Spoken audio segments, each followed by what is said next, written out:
এই আন্দোলনটি হয়েছে যে শ্রেণী বৈষম্যহীন একটি সমাজ গড়ে তোলার জন্য, সেটির প্রতিফলন কতটুকু হয়েছে? এবং আপনি যদি দেখেন আইন শৃঙ্খলা পরিস্থিতির তেমন কোনো উন্নয়ন হয়নি, এই দুর্বলতাগুলো কেন হচ্ছে? সেক্ষেত্রে আসলে বলতে হবে বাংলাদেশে, যেটা আমি কিছুটা বলেছি, যে বাংলাদেশের পুরো কাঠামোটা, একটা রাষ্ট্রের কাঠামোর যতগুলো অর্গান থাকে সেটাকে মনোযোগ দেওয়া হয়নি 53 বছর, কিন্তু গত 15 বছরে একদম মেটিকুলাসলি প্ল্যান্ড ওয়েতে প্রত্যেকটা প্রতিষ্ঠানকে সুচারুভাবে বিনষ্ট করা হয়েছে।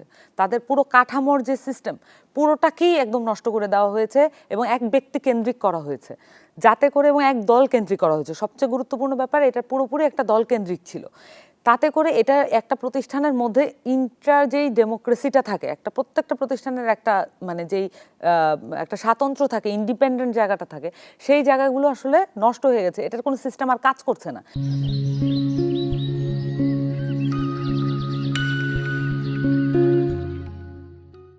এবং বিশেষ করে সাংবিধানিক প্রতিষ্ঠানগুলোর ক্ষেত্রে, যেহেতু সংবিধানকে পুরো দেশের বা রাষ্ট্রের এবং মানুষের উপরে প্রায়োরিটি দেওয়া হয়, সেই জায়গা থেকে সংবিধানকে ব্যবহার করে এই জায়গাগুলোকে অকার্যকর করা হয়েছে।